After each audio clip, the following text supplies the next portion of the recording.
ऐसाम न विद्या तपो न दानम ज्ञानम न शीलम गुणो न धर्मा ते मृत्युलोके भूविभार भूता मनुष्य रूपेण मृगास चरन्ति। वह व्यक्ति जिसके पास ना तो विद्या है, ऐसाम न विद्या जिसके पास विद्या नहीं है,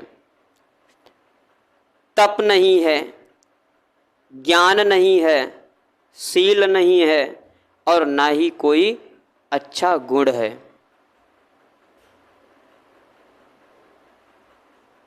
ना ही उसका कोई धर्म है, इस प्रकार का मनुष्य पृथ्वी पर बोझ के समान है। ऐसाम न विद्या तपो न दानम ज्ञानम न शीलम गुणो न धर्मा ते मृत्युलोके भूविभार भूता मनुष्य रूपेण मृगास चरन्ति। इसी के साथ शुरू करते हैं हम अपना शेष बचा हुआ जो चल रहा था गोलीय दर्पण।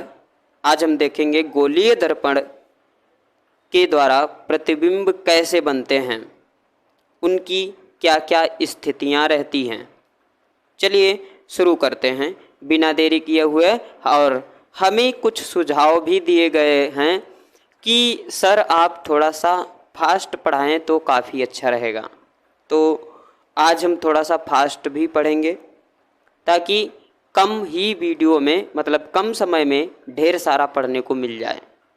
ठीक है, चलिए शुरुआत करते हैं। हमने आपको बताया था कि गोलीय दर्पण होता क्या है। गोलीय दर्पण वह भाग होता है, वह दर्पण होता है जो किसी गोले से काटा गया भाग होता है और इसमें एक तरफ पेंट कर देते हैं हम, जिसको हिंदी में कलई बोलते हैं। पेंट इंग्लिश शब्द है और हिंदी में इसको कलई बोलते हैं। एक तरफ पेंट कर देते हैं और दूसरी तरफ ऐसे ही रखते हैं। आपने समतल दर्पण देखा होगा जिससे हम लोग चेहरा देखते हैं, अपना फेस देखने के काम जो आता है वो समतल दर्पण है। अब समतल दर्पण की एक खूबी होती है कि वो बिल्कुल फ्लैट होता है, इसलिए वो हमें जो हमारा इमेज होता है सेम वैसा का वैसा ही दिखाता है। अगर थोड़ा सा भी राउंड हो या अंदर की ओर हो या बाहर की ओर राउंड हो तो उसका जो इमेज बनेगा हम लोगों का वो फेस काफ़ी भयानक बनेगा। आपने बहुत सारी जगह देखा भी होगा, ऐसे जो शीशे होते हैं उसमें बहुत सारा एकदम ऐसा लगेगा, एकदम अजीब टाइप के आपका चेहरा दिखेगा। जैसे कहीं चेहरा इतना बड़ा आ रहा है, खुद पूरी बॉडी इतनी छोटी सी आ रही है, चेहरा इतना बड़ा आ रहा है ना। तो वो जो दर्पण होते हैं उनमें घुमावदार होते हैं। वो जैसे बनाना होता है इमेज, उसी तरीके से जो दर्पण होते हैं वो घुमावदार होते हैं। चलिए, और हमने बात की थी प्रकाश क्या होता है और हम लोग जो दूरी नापेंगे वो भी हमारा क्लियर हो चुका था कि किस तरीके से हम दूरी नापेंगे। तो ये कुछ चीज़ें हमने डिस्कस कर चुके हैं पीछे। अब इस वाले वीडियो में हम फास्टली पढ़ेंगे और जो अवतल दर्पण की जो 6 स्थितियां होती हैं वो 6 स्थितियों के बारे में जानेंगे और साथ ही साथ अवतल दर्पण में जो 6 स्थितियां हैं वो जानेंगे और साथ ही साथ एक चीज़ और जानेंगे, क्या जो उत्तल दर्पण की एक स्थिति है वो भी इसी में हम समझने की कोशिश करेंगे। चलिए हम फिगर के माध्यम से समझेंगे। बिना देरी किए हुए हम स्टार्ट करते हैं आज की इस क्लास को। एक हम अवतल दर्पण बनाते हैं, यहाँ पर हम इसी से सारी स्थितियाँ देख लेंगे, हम बार बार क्यों बनाएंगे। ठीक है, तो ये हमने कुछ ऐसे बना लिया है और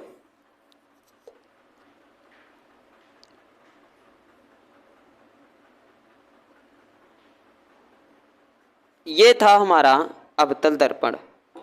चलिए अब इसमें हम एक तरफ पेंट कर देते हैं इधर में। चलो हमने पेंट भी कर दिया है।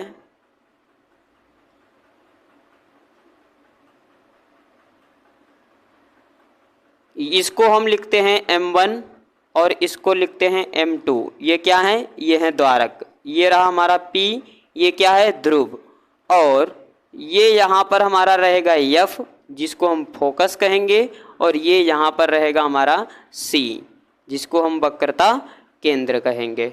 ठीक है, ये पूरा जो लाइन है ये क्या कहलाएगा, ये मुख्य अक्ष कहलाएगा, और पोल से फोकस तक की दूरी जो होती है वो फोकस दूरी कहलाएगी, और जो पोल से वक्रता केंद्र तक की दूरी होगी इसको हम ये जो पोल से और जो इमेज बनेगा, जहाँ पर भी इमेज बनेगा तो इमेज तक की जो दूरी होगी उसको हम -v लिखते हैं, और जहाँ वस्तु रखी रहेगी उसको हम -u लिखते हैं। ठीक है, तो ये सारी चीज़ें हमने पहले ही सीख चुके हैं, और इसकी 3 स्थितियाँ थी, क्या थी कि जब कोई किरण मुख्य अक्ष के समांतर आती है, मुख्य अक्ष के समांतर आती है, और प्रतिबिंब मतलब परावर्तन होने के बाद वो फोकस से होकर निकल जाती है, ये पहली स्थिति थी। दूसरी क्या थी कि जब कोई किरण फोकस से होती हुई मुख्य अक्ष के लंबवत और फोकस से होती हुई दर्पण पर गिरती है, तब क्या होता है कि वो परावर्तन के बाद मुख्य अक्ष के समांतर हो जाती है, उल्टा होता है पूरा, इसका उल्टा, ये दोनों एक दूसरे के उल्टा होते हैं, लंबवत और समांतर दोनों एक दूसरे के उल्टा हैं। लेकिन जो तीसरी कंडीशन हमारी थी वो ये थी कि जब कोई किरण वक्रता त्रिज्या से होती हुई आती है तब वो अपने उसी मार्ग में वापस लौट जाती है। तो इसको हम क्या कहते हैं, इसको हम, ये हमारे जो तीनों नियम थे ये हमने पहले बता दिए थे पिछले वाले वीडियो में जो पार्ट 2 था। ठीक है, अब इसमें हम जानेंगे कि जो प्रतिबिंब बनेगा वो कहाँ बनेगा, कैसा बनेगा, उसकी प्रकृति क्या होगी, और स्थिति, प्रतिबिंब की स्थिति कहाँ पर होगी और वस्तु की स्थिति कहाँ पर होगी। हमने आपको पिछले वीडियो में लास्ट में बताया था कि प्रतिबिंब जो बनेगा वो 6 स्थितियाँ होती हैं वस्तु की। तो वस्तु की 6 स्थितियाँ कौन कौन सी थी, अभी पहले नंबर में जो A नंबर है इसको हम लिख रहे हैं, इसको लिखेंगे कि वस्तु कहाँ होगी, हमारी अनंत पर, इधर कहीं होगी, मतलब इस मेन एक्सिस से बाहर। तो यहाँ चलिए पहले लिखते हैं, वस्तु को अनंत तथा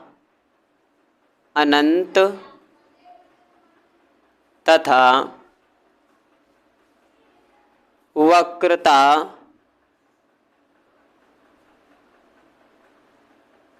त्रिज्या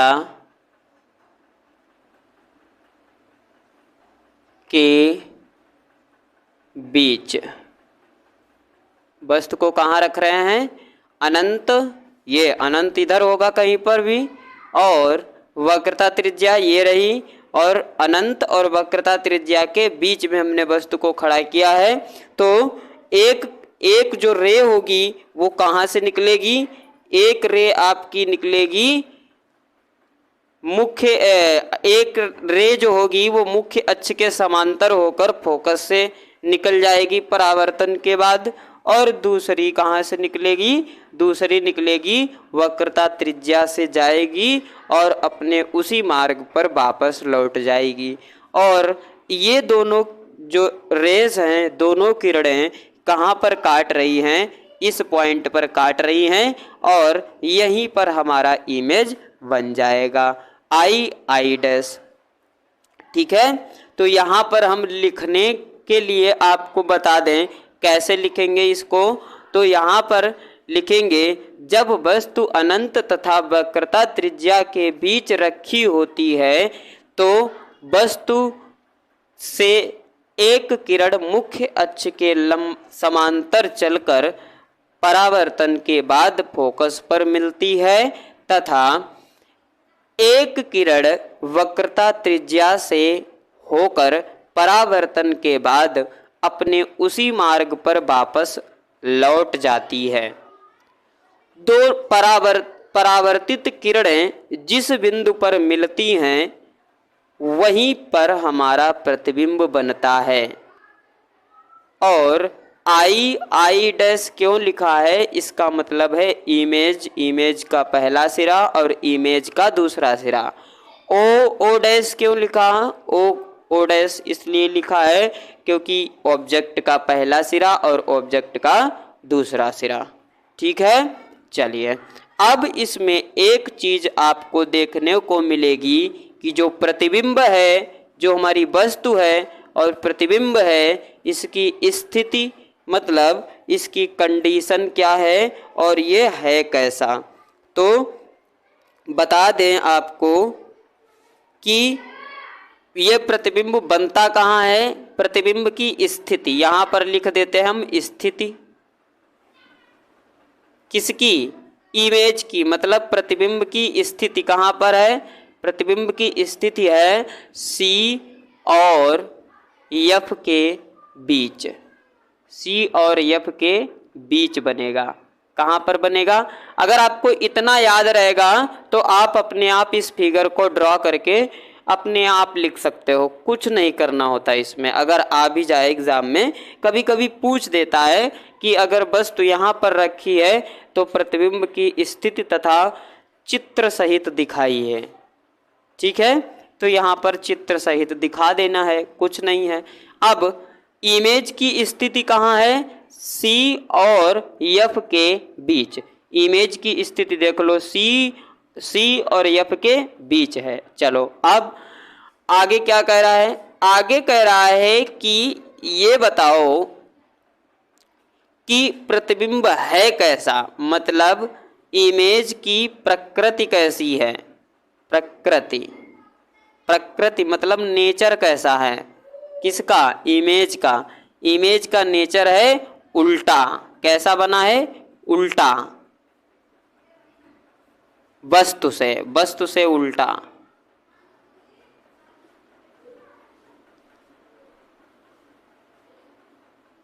ठीक है, वस्तु से उल्टा बनता है। और कैसा बना है, आभासी बना है या वास्तविक।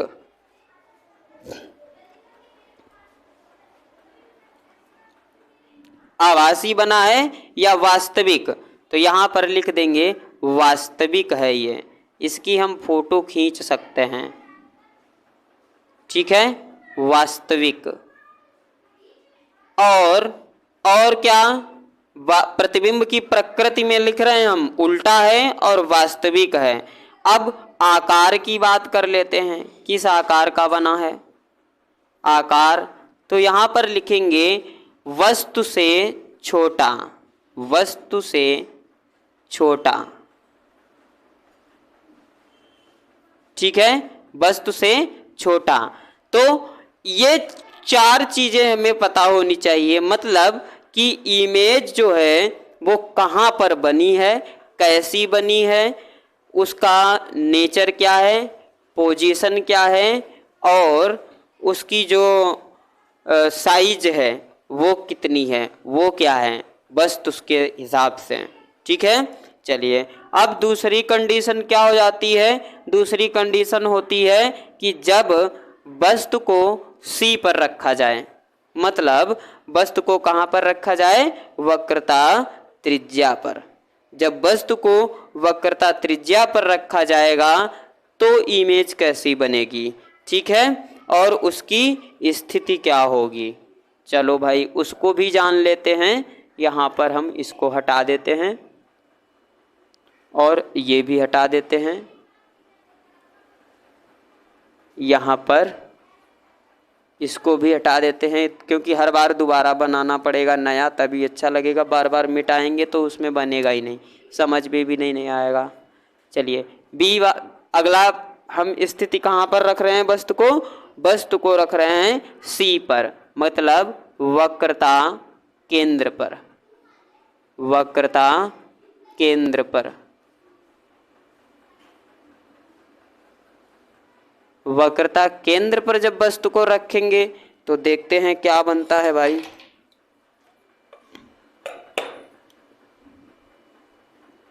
वक्रता केंद्र पर हमें अब की बार वस्तु को रखना है।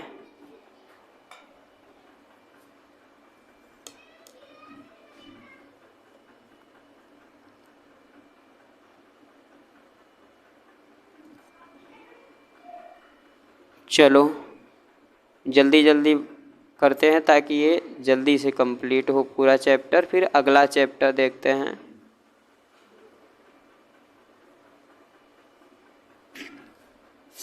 ये हो गया हमारा F और ये हो गया हमारा C, और हमें वस्तु को यहीं पर रखना है C के ऊपर। वस्तु को हमने C के ऊपर खड़ा कर दिया। अब वस्तु को हमने C के ऊपर खड़ा कर दिया, ये हमारा M1 है और ये M2 है और ये इधर रहा पोल ये वाला। ठीक है, चलिए अब एक चीज बताइए, प्रतिबिंब कैसे बनेगा। चलो भाई इसको थोड़ा सा इधर लिखते हैं ताकि यहाँ पर अगर कुछ रे वगैरह आनी हो तो आ जाएंगी। अब क्या होगा, एक किरण मुख्य अक्ष के समांतर चलकर, एक किरण मुख्य अक्ष के समांतर चलकर वो कहाँ जाएगी, परावर्तन के बाद फोकस से होकर निकल जाएगी। चलो भाई वो कंडीशन हमारी जो पहली वाली है वो वही रहती है। चलो भाई इसको वही बना देते हैं। ठीक है, एक किरण ये जा रही है और ये प्रतिबिंब के बाद कहाँ से होकर गुजरेगी, फोकस से होकर गुजरेगी। फोकस से होकर गुजर रही है, थोड़ी टेढ़ी हो जा रही है बार बार। ठीक है, चलिए अब दूसरी कहाँ से जाएगी, दूसरी जाएगी फोकस से होती हुई और उसके बाद परावर्तन उसका होगा। चलो दूसरी किरण फोकस से होती हुई जाएगी और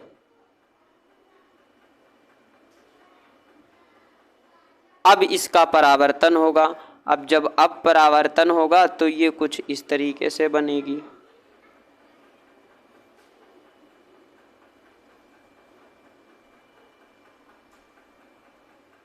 थोड़ा सा ऊपर नीचे है,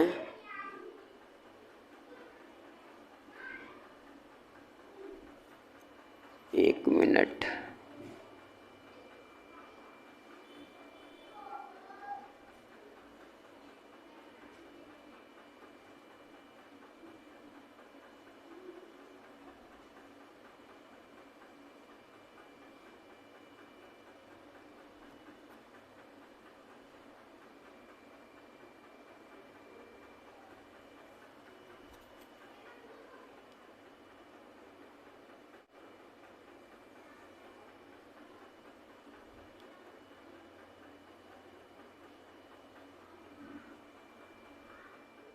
ये हमारा ओ डैश और ये आई डैश कुछ इस तरीके से बनेगा। उस टाइम फिगर कुछ ठीक नहीं बन रहा था।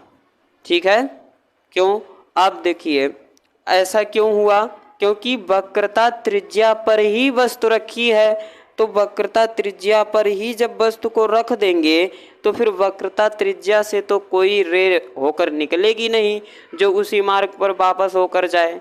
फिर दो ही तो कंडीशन बचती हैं, कौन कौन सी, एक मुख्य अक्ष के लंबवत चलकर फोकस से होती हुई उसके बाद परावर्तित होगी, और दूसरी वाली वो जो कंडीशन है वो तो पता ही है आपको कि क्या होता है कि एक किरण मुख्य अक्ष के समांतर चलकर और परावर्तन के बाद वो फोकस से होकर गुजरती है। ठीक है, तो कुछ इसीलिए ये जो हमारा प्रतिबिंब है वो कहाँ पर बनेगा, फोकस पर। पहले यहाँ पर लिख देंगे, यहाँ पर स्थिति है कहाँ पर, वक्रता त्रिज्या पर। वक्रता त्रिज्या पर ही बनेगा, नहीं वक्रता केंद्र पर, त्रिज्या नहीं, वक्रता केंद्र पर।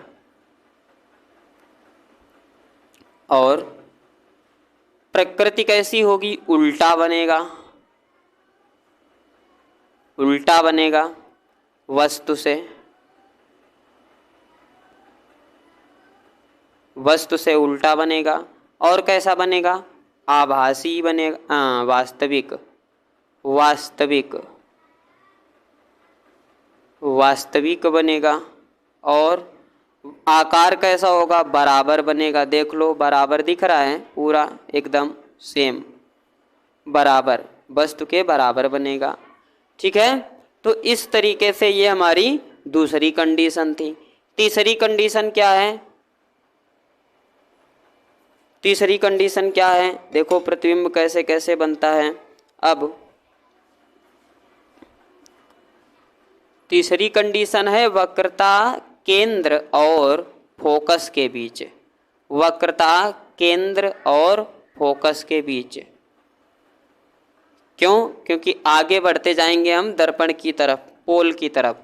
तो यहां पर हम लिखेंगे वक्रता केंद्र, वक्रता केंद्र तथा फोकस के बीच।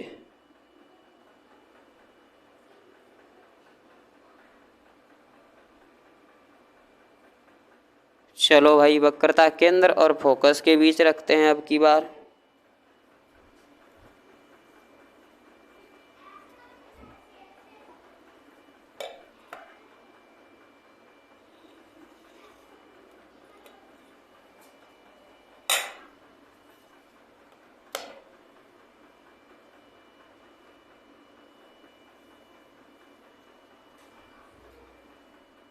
ये रहा हमारा C और ये रहा F। थोड़ा दूर इसलिए लिखा है ताकि चित्र अच्छा बन सके, फिगर हमारा सही दिखे तुम लोगों को, क्योंकि आप लोगों को दिखेगा नहीं तो फिर मज़ा नहीं आएगा ना, समझ में भी नहीं आएगा।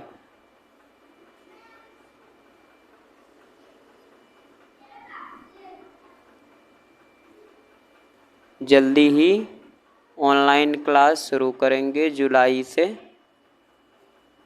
और वो भी बिल्कुल फ्री में, बढ़िया से चलेगी क्लास ऑनलाइन,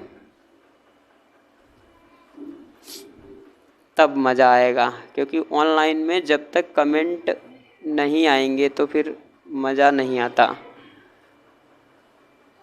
कुछ हम पूछे, कुछ आप लोग पूछेंगे। चलिए, यहाँ पर हमें वस्तु को कहाँ पर रखना है? C और F के बीच। अभी हमने C पर रखा था, अभी हमें कहाँ पर रखना है? ये B वक्रता, C आ गया यहाँ पर। ठीक, वक्रता केंद्र और फोकस के बीच। वक्रता केंद्र और फोकस के बीच ये हमने वस्तु को खड़ा कर दिया। अब कहाँ पर बनेगा प्रतिबिंब? अब भाई यहाँ से तो कोई किरण होकर जा नहीं पाएगी, क्योंकि इधर थोड़ी ना जाएगी। अब इधर ही वाली बची हैं दोनों। कौन सी? एक पहली कंडीशन है ये वाली, ये वाली कंडीशन। ये कंडीशन कुछ ऐसे बनेगी जाके,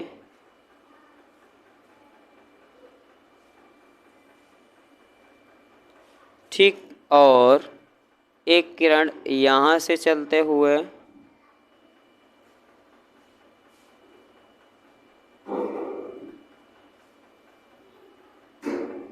और ये ऐसे जाएगी,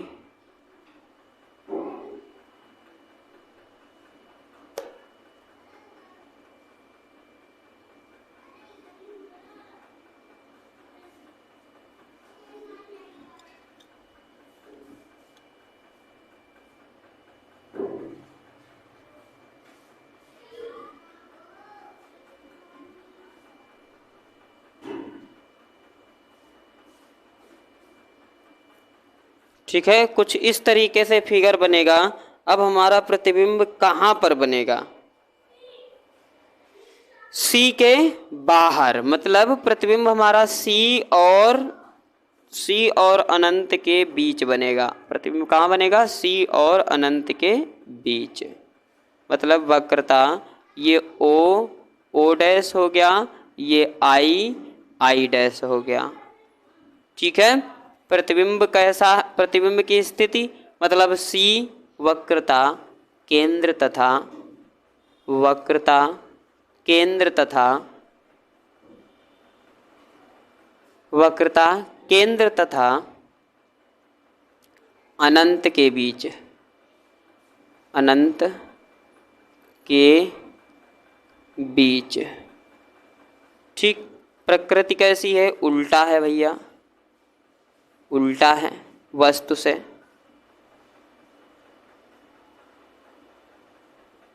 और है कैसा? बड़ा, आकार में तो बड़ा है ये, देख लो दिख रहा होगा। ये छोटी इतनी वस्तु है, इतना बड़ा प्रतिबिंब बना है। और है कैसा? वास्तविक है भैया ये भी।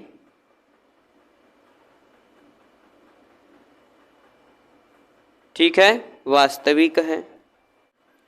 एक किरण जो होगी वक्रता त्रिज्या से होती हुई जाएगी, ये सी है, और ये तुम्हारी ऐसे बन गई, और कहाँ से होके जाएगी ये जाएगी फोकस से।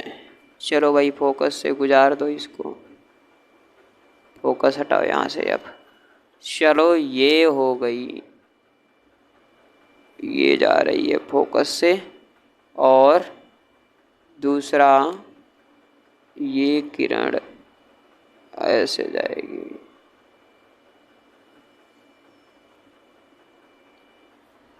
ये सी है आपका, ऊपर लिखते हैं इसको। ये इस मार्ग से गई और इसी मार्ग पर वापस आ गई। चलिए, ये इधर से जाती है और परावर्तन के बाद फोकस से होकर लौट आती है। अब देखिए कि ये जो दोनों किरणें हैं ये अनंत पर मिलेंगी जाके वस्तु से, और प्रतिबिंब कैसा बनेगा? वस्तु से बड़ा बनेगा, और बनेगा कहाँ? अनंत पर। तो यहाँ पर स्थिति लिखेंगे, प्रतिबिंब कहाँ बनेगा? अनंत पर, अनंत पर। और प्रकृति कैसी होगी? उल्टा हो गया भैया, ये भी उल्टा है। और बनेगा कैसा? वास्तविक बनेगा, वास्तविक बनेगा। और आकार कैसा होगा? वस्तु से बहुत बड़ा, बड़ा नहीं बहुत बड़ा।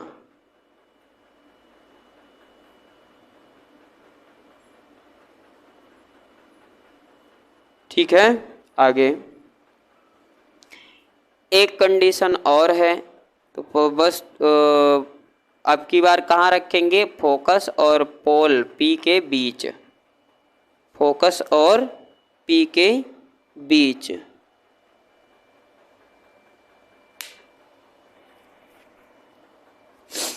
चलिए, अब लास्ट कंडीशन हमारी बची है, नहीं अभी एक और है, इसके बाद एक और है। तो ये भी कंडीशन हम समझ लेते हैं, फिर उसके बाद हम ढेर सारे सवाल अभी आएंगे, उनको लगाएंगे। चलिए, ये हमारा जो प्रतिबिंब है वो कहाँ बनना चाहिए?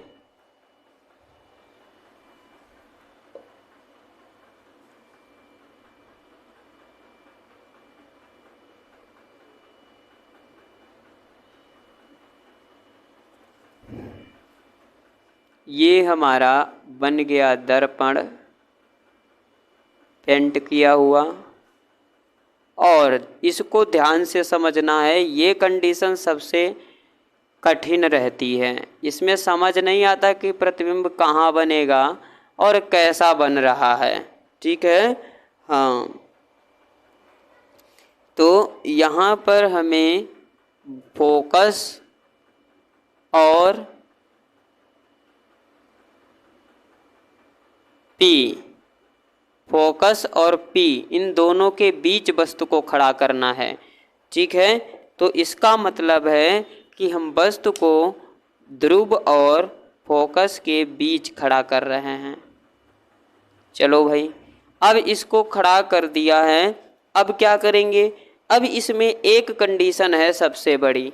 क्या?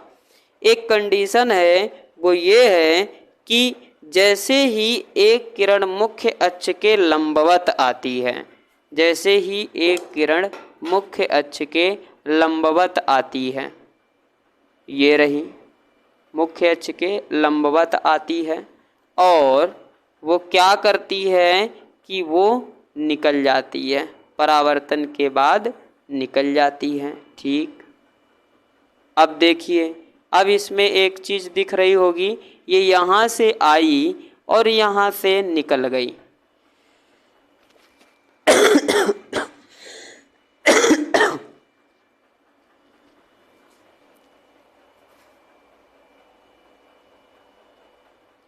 और दूसरी किरण वक्रता केंद्र से,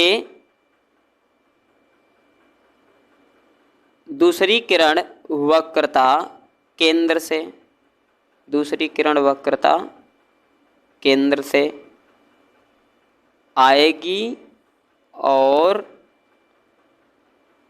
अपने उसी मार्ग पर वापस लौट जाएगी। ठीक है, चलिए, ये जा रही है और ये इधर से आ भी गई वापस होके। चलिए, अब इसमें एक चीज़ आपको देखने को मिलेगी, वो ये मिलेगी कि ये जो दोनों रे हैं, ये जो दोनों किरणें हैं, वो कहाँ मिलेंगी। चलो मिलाते हैं, देखते हैं इधर कहाँ मिलेंगी जाके। ठीक, और इसको भी ऐसे ही इसी एंगल से मिलाते हैं।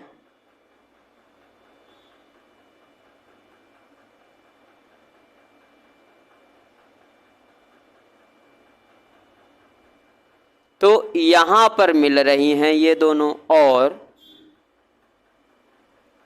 यही हमारा यहाँ प्रतिबिंब बनेगा। अब की बार ये सबसे टफ रहता है कि इसमें प्रतिबिंब कहाँ पर बनेगा।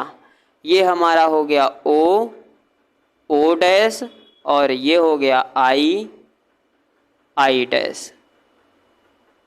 ठीक है, अब प्रतिबिंब कहाँ बन रहा है? प्रतिबिंब बन रहा है दर्पण के दूसरी ओर। कहाँ पर बन रहा है? दर्पण के दूसरी ओर। अब लिख देते हैं यहाँ पर, ये तो पहला ही लिखा था, मिटाया ही नहीं हमने। चलिए, अब लिखते हैं यहाँ पर स्थिति क्या है। प्रतिबिंब कहाँ बन रहा है? प्रतिबिंब, प्रतिबिंब इमेज, प्रतिबिंब दर्पण के दूसरी ओर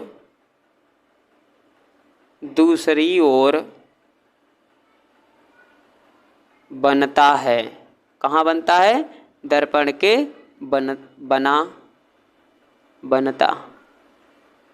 बनता है। ठीक है, अगला, प्रकृति कैसी है भैया? सीधा है। अब की बार सीधा, यहाँ लिखते हैं सीधा, और है कैसा? आभासी, क्योंकि आभास होता है वहाँ पर, लेकिन रियल में नहीं बनता है, आभासी। ठीक है, आकार कैसा? वस्तु से बहुत बड़ा, वस्तु से बहुत बड़ा, बहुत बड़ा, वस्तु से बहुत बड़ा। ठीक है, इतना तक तो समझ में आया होगा। अब एक कंडीशन बची है, उसको भी कर लेते हैं, फिर उसके बाद में हम क्या करेंगे, इसको ये वाला ख़त्म हो जाएगा और हम कुछ सवाल करेंगे अगले वीडियो के माध्यम से, अगली क्लास में।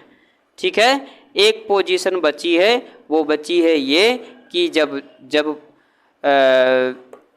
हमारी जो वस्तु होती है उसको हम अनंत पर रखते हैं, तब प्रतिबिंब कहाँ बनता है और उसकी क्या स्थिति होती है। ये DE था। ये वाला जो अभी हमने लिखवाया था ये E वाला था, प्रतिबिंब की स्थिति। अब लास्ट जो है F, लास्ट है ये प्रतिबिंब। वस्तु को कहाँ रखेंगे? वस्तु अनंत पर हो। ठीक है, जब वस्तु कहाँ हो, अनंत पर।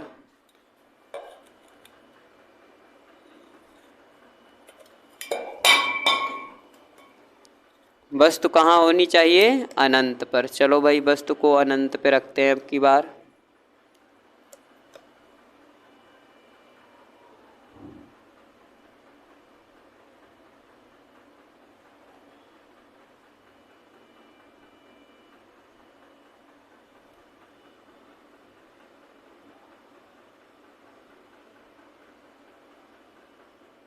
वस्तु को हमने यहाँ पे खड़ा किया है, ठीक है, अनंत पर। अब क्या कह रहा है कि यहाँ से जो किरणें चल के आएंगी, तो यहाँ से जो किरणें चल के आएंगी तो वो ऐसे जाएंगी, यहाँ से ऐसे चलेंगी, और जैसे ही इसके अंडर में पहुँचेंगी तो ये सीधा चलने लगेंगी। अब यहाँ से ऐसे जा रही हैं, अब कहाँ से आएगी, फोकस से, तो फोकस से आने दो इनको।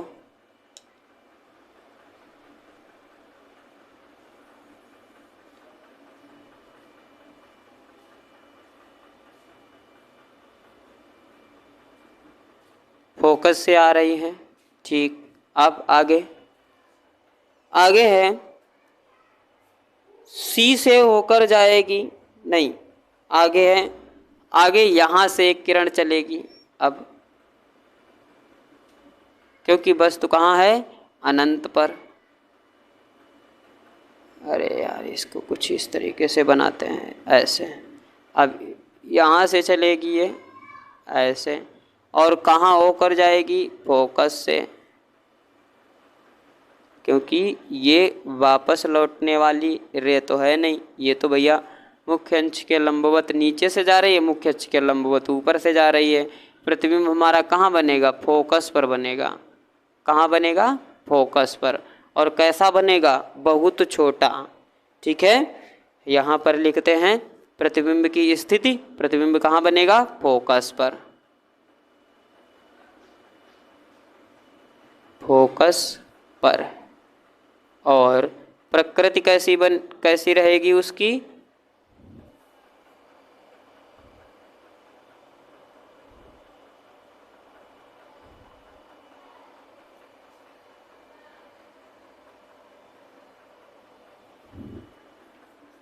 प्रकृति कैसी रहेगी, अत्यधिक छोटा। अत्यधिक मतलब बहुत छोटा, एकदम बूंद के जैसा, अत्यधिक छोटा। और कैसा बनेगा, वास्तविक। वास्तविक। और साइज, प्रकृति वास्तविक, अरे गड़बड़ कर दिया हमने, वास्तविक उल्टा सीधा लिखना था यहाँ पर, उल्टा। उल्टा, प्रकृति कैसी है, उल्टा। और आकार कैसा है, अत्यधिक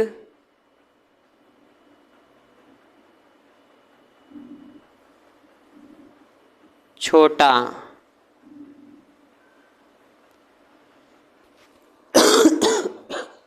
ठीक है, तो ये हो गई हमारी अवतल दर्पण की 6 स्थितियां। अब हम इस वीडियो को, इस क्लास को यहीं पर समाप्त करते हैं। और क्लास को यहीं पर समाप्त करते हैं। अगर वीडियो थोड़ा बहुत भी अच्छा लगा है आपको तो प्लीज़ लाइक कर दीजिए, और अगर आप चैनल पर पहली बार आए हैं तो सब्सक्राइब कर दीजिए। ठीक है, आपका बहुत बहुत धन्यवाद। जय हिंद। मिलते हैं अगली क्लास में, जिसमें हम करेंगे ढेर सारे सवाल इसी से रिलेटेड। अभी आपको एक चीज़ और बतानी है, जो डेरिवेशन होता है फार्मूला वाला, 1/f=1/u-1/v। ये फार्मूला कैसे निकालते हैं वो आपको बताना है। ठीक है, चलिए।